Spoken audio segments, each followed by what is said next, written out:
तो चैप्टर की स्टार्टिंग उसी सीन से होती है जहाँ पर हमारी चान आयुन अपनी 2 साल की ट्रेनिंग के बाद अपने घर वापस लौट रही होती है। वहाँ पर काफी अजीब सी हवा चल रही होती है जिसे महसूस करने के बाद उसे भी थोड़ी परेशानियां होने लगती हैं और कहती भी है, डैम इट, सच में यह माना विंड काफी ज्यादा स्ट्रॉन्ग है। 2 साल तक यहाँ रहने के बाद भी मैं इसकी इतनी आदी नहीं हुई हूँ। 2 साल ग्रेजुएशन के और उसके बाद से शायद 3 साल, वो सारी चीजें, सच में उन सारी चीजों को 3 साल हो गए हैं जहाँ पर वह अभी भी हाजिन के साथ बिताए गए उन पलों को याद कर रही होती है। तभी वह उस पल को भी याद करती है जहाँ पर उसे हाजिन के हाथ पर वह स्टिग्मा का निशान दिखाई देता है, जिसके बाद वह कितना गुस्सा हो गई थी। जिसे याद करने के बाद वह तो अपनी जगह पर ही थम जाती है और उन पलों को एक बार फिर से याद करते हुए कहती है, हे कि महाजिन, आखिर तुमने क्यों क्यों तुमने उस तरीके का फेस बनाया था उस टाइम पर, आखिर क्यों? एक्चुअली मैं यहाँ पर ऐसी काफी सारी चीजें हैं जो कि मुझे तुमसे पूछनी है, लेकिन अब मैं यह और ज्यादा नहीं कर सकती। तुमने प्रॉमिस किया था कि तुम कभी भी मुझे छोड़कर नहीं जाओगे, कभी भी नहीं भागोगे, फिर भी तुमने सच में मुझसे प्रॉमिस किया था, झूठे। और ऐसा कहते हुए वह वहाँ पर रोने लगती है, जिससे हम अंदाजा लगा सकते हैं कि हमारी चानायुन, जो कि हमेशा यह दिखाती रहती है कि वह किम हाजिन से काफी ज्यादा ही गुस्सा है, लेकिन हम बता सकते हैं कि चानायुन का दिल कहीं ना कहीं यह बात को अभी तक नहीं मान पाया है कि हमारा किम हाजिन काफी बुरा पर्सन है। कहीं उसके दिल के कोने में ही वह अभी भी मानती है कि जो किम हाजिन ने किया था वह शायद सच था और किया होगा जो उसकी भी कुछ वजह रही होंगी। जहाँ पर सीन शिफ्ट होता है, हमें एक सिटी का सीन दिखाया जाता है जहाँ पर अनाउंसमेंट होती है, अटेंशन, सिटी के अंदर मॉन्स्टर्स को देखा गया है तो जल्दी से जाकर सेफ प्लेस में छुप जाओ। जिस बात को सुनने के साथ सारे ही लोग भागने लगते हैं और कहते भी है, यहाँ एक मॉन्स्टर, वो भी सिटी के बीचों बीच, क्या चल रहा है यहाँ पर, भागो।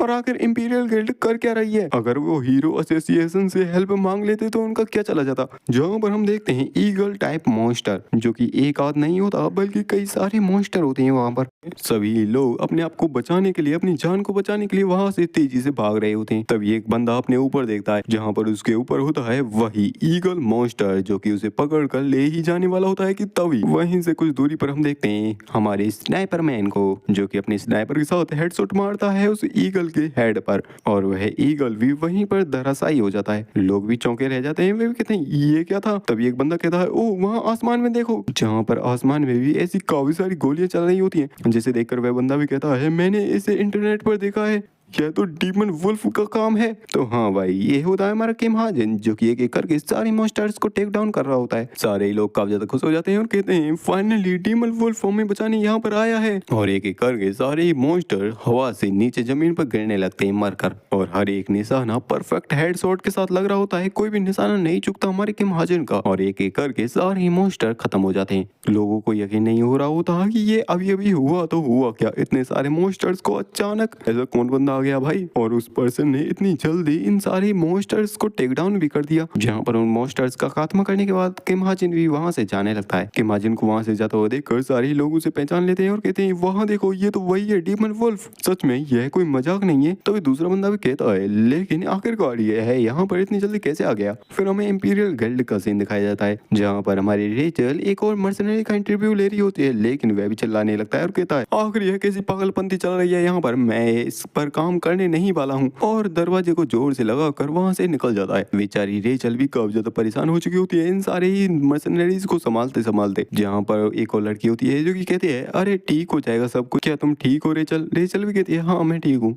तो क्या यह बंदा जो अभी आया था यह लास्ट पर्सन था? वह लड़की भी बताती है, हाँ आज के लिए तो यह लास्ट था, आज हमने 13 टीम्स का इंटरव्यू लिया है, लेकिन यह आखिरी बंदा था उसमें।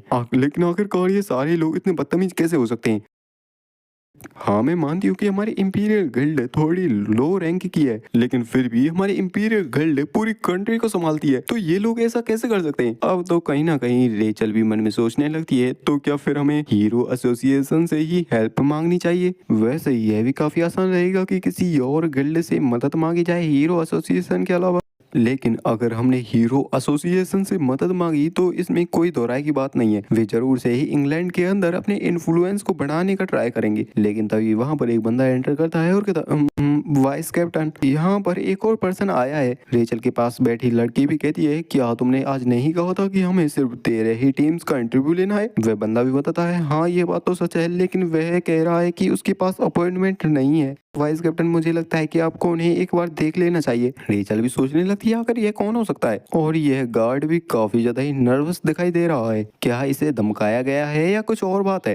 चलो देखते हैं क्या होता है। वैसे भी एक और पर्सन का इंटरव्यू लेने में कोई ज्यादा बड़ी दिक्कत नहीं होने वाली, तो चलो ठीक है, उसे अंदर आने दो। जहाँ पर वह गार्ड बाहर चला जाता है और हमारे एक बंदे को भीतर भेजता है, और ये होता है हमारा किम हाजिन, जो कि अपना मास्क लगा कर आया होता है वहां पर। जिसे देखते हुए रेचल भी कहती है, मुझे माफ करना, अगर तुम प्रॉपर पार्टनरशिप के लिए यहाँ पर आए हो तो तुम्हें अपना चेहरा दिखाना पड़ेगा। इसकी बात को सुनकर किम हाजिन भी कहता है, अगर तुमने वाइस कैप्टन तक पोजीशन को बढ़ा लिया है तो तुम्हें अपने इमोशंस को इतनी आसानी से लोगों को नहीं दिखने देना चाहिए। अब उस आवाज को सुनकर रेचल को भी कहीं ना कहीं अंदाजा लगने लगता है और सोचने लगती है कि क्या ये आवाज। जहाँ पर हमारा हाजिन भी अपने मार्क्स को उतारते हुए कहता है, काफी लंबा टाइम हो चुका है रेचल, सच में पता भी नहीं चला और 3 साल बीत चुके हैं। रेचल भी हाजिन को देखकर एकदम शौक रह जाती है और कहती है, हाजिन है?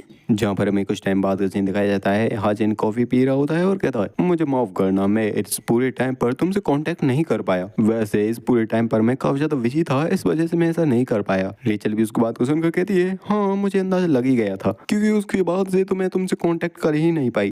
हाजिन भी कहता है, क्या ये थोड़ा पॉइंटेड साउंड नहीं कर रहा? रेचल भी एकदम से प्लस करने लगती है और कहती है, क्या मेरा मतलब उस तरीके से नहीं है। हाजिन भी उसकी ऐसी शक्ल को देखकर हंसने लगता है और कहता है, अरे मैं तो मजाक कर रहा था। रेचल भी कहती है, क्या मजाक? सच में हाजिन तुम तो काफी ज्यादा मीन हो।